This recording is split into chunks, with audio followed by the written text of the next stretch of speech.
महाराष्ट्र में बकरी ईद मनाने को लेकर राज्य सरकार में कैबिनेट मंत्री नीतीश राणे के बयान के बाद सियासी घमासान मचा हुआ है। नीतीश राणे ने बकरी ईद को वर्चुअल ईद के तौर पर मनाने की सलाह दी है। नीतीश राणे के बयान से बीजेपी अपना पल्ला झाड़ते हुए नजर आई।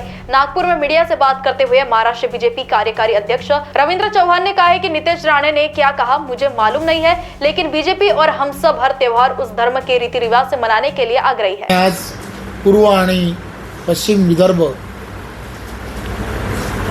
या विदर्भातील असणारे 19 संघटनात्मक जिल्हे आणि 309 मंडलाचे असणारे आजी माजी असे सर्व पदाधिकारी आणि सर्व लोकप्रतिनिधी यांच्याशी सगळ्यांशी आज बैठक झाली। देशाचे पंतप्रधान नरेंद्र मोदीजींना 11 वर्ष देशाचे पंतप्रधान म्हणून काम करताना पूर्ण झाली आहेत। आपण पाहतच असाल आणि आपल्याला याची कल्पना आहे,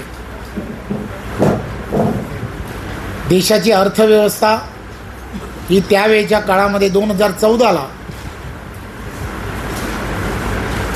ज्या पद्धतीने पिछाडीवरती होती, आज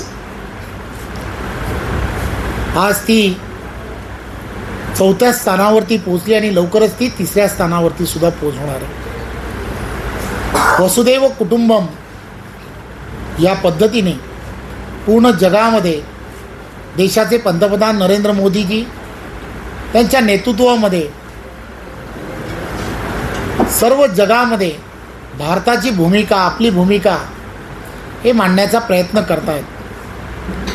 आणि 11 वर्षामध्ये भारतीय जनता पार्टीच्या नेतृत्वाने या 11 वर्षामध्ये ज्या पद्धतीने प्रत्येक क्षेत्रामध्ये जे काम या सरकारच्या माध्यमातून, केंद्र आणि राज्याच्या माध्यमातून झालं आहे, त्याला संकल्प ते सिद्धी या पद्धतीने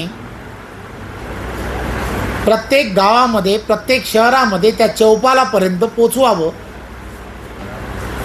या दृष्टिकोनातून प्रत्येक मंडलांमध्ये वेगवेगळ्या NGOजच्या माध्यमातून प्रत्येक काम सिंगल लाईनमध्ये लोकांपर्यंत पोचवा। उदाहरणार्थ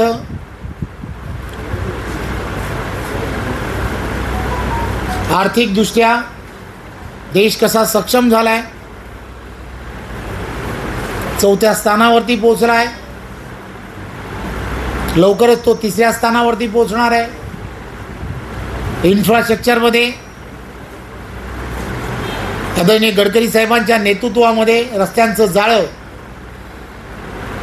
हे कसं मोठ्या प्रमाणामध्ये वाढलं आहे, त्याची लांबी किती होती आणि किती वाढली आहे। रेल्वेबद्दलही त्याच पद्धतीने काम कसं पुढे गेलं आहे।